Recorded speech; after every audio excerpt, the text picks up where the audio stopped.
Hi people, it's me, Anja. My pronouns are she and her, and welcome back to my channel for a new recent reads video. December has been a solid reading month so far, although a lot of my free time has been taken up watching Arcane, and by the time that you're watching this video, I will probably have finished the entire show. But anyway, those are the consequences of my own actions, so because of that, I haven't really had a lot of free time set aside for reading. But anyway, the first book on this list is called The Royal Society.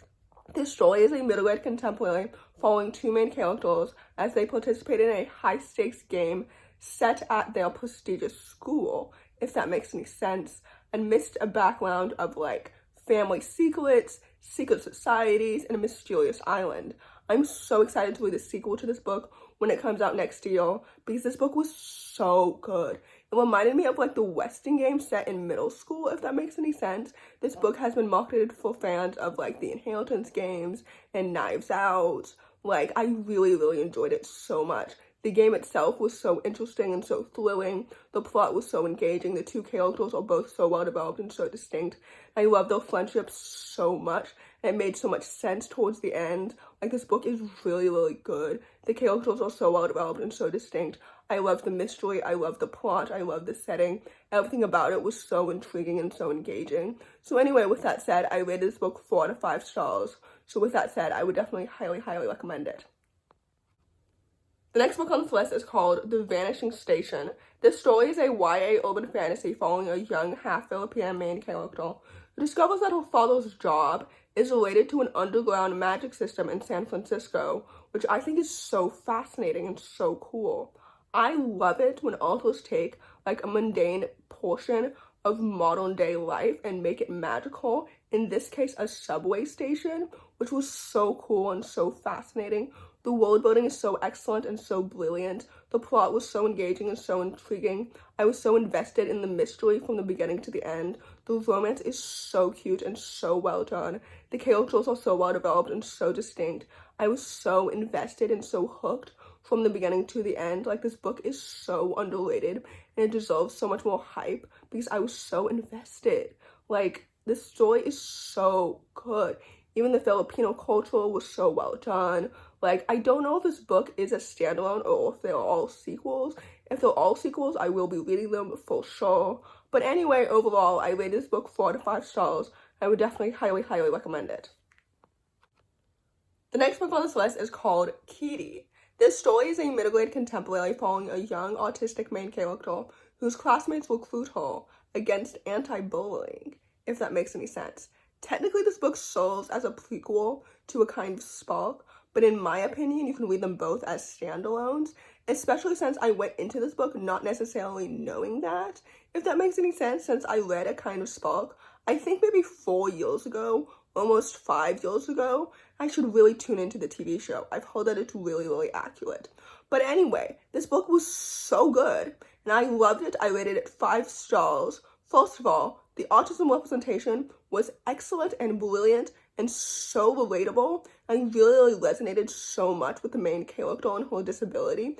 As an autistic person myself, I loved her family dynamics. I loved her relationship with her sisters and her parents and her friends. Like, the characters are so well developed and so distinct. The plot is so engaging and so intriguing. This book is unbelievably so good and it's so amazing and it's so brilliant. The writing is excellent and it's so good. This book is absolutely amazing. I just really enjoyed it so much. So anyway, with that said, like I mentioned before, I rated this book 5 out of 5 stars. And with that said, I would definitely highly recommend it. The next book on this list is called A Magic Fierce and Bright. This story is a YA fantasy following a young Indian main character who's a technomancer, which basically means that she has the magic ability to like bring technology to life, to speak to technology, which is so fascinating and so interesting. And anyway, she's teaming up with a handsome thief to save her sister. This story is so excellent and it's so well done. I really enjoyed it so much. First of all, the magical world building was so fascinating and absolutely so cool. I loved the politics. I loved the relationship between her and her sister, as well as between her and her brother. Like, it was so well done and so good. The characters are so well developed and so distinct. The romance is so cute and so well paced.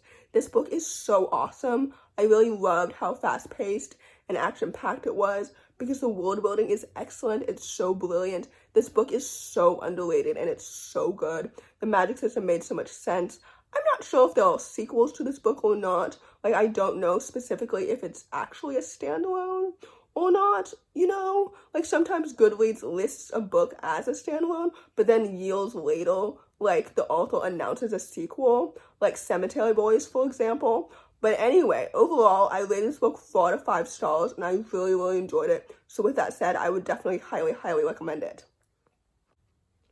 The last book on this list, and certainly not the least, is called When the Mapou Sings. This story is a YA historical fiction following a young Haitian main character in the 1930s who's looking for her missing best friend, and it's absolutely so excellent and so well done.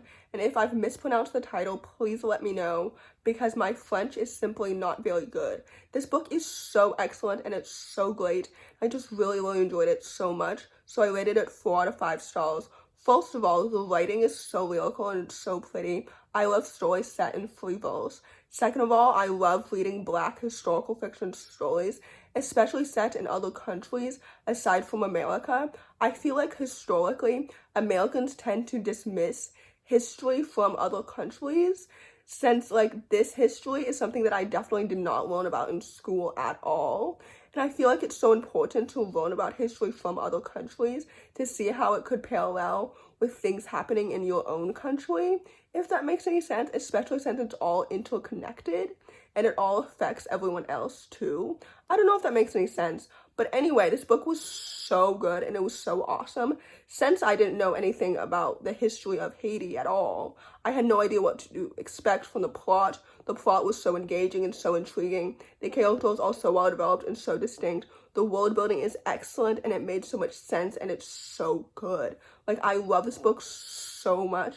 I think it's so underrated. So anyway, with that said, like I said before, I rated this book 4 out of 5 stars, and I would definitely highly, highly recommend it. So in conclusion, the year is ending so quickly, so I literally don't have time to really feel like disappointed or anything about my December reading month, because I'm literally running out of time. You know what I mean? But anyway, we'll talk more later in my 2024 reading wrap-up, which will be posted probably mid-January at this point. But anyway, so basically, if you enjoy this video, please don't hesitate to give it a big thumbs up. Comment down below the unicorn emoji if you made it all the way to the end of the video. Thanks for watching. Subscribe to my channel if you're new, and I'll see you in my next video. Bye!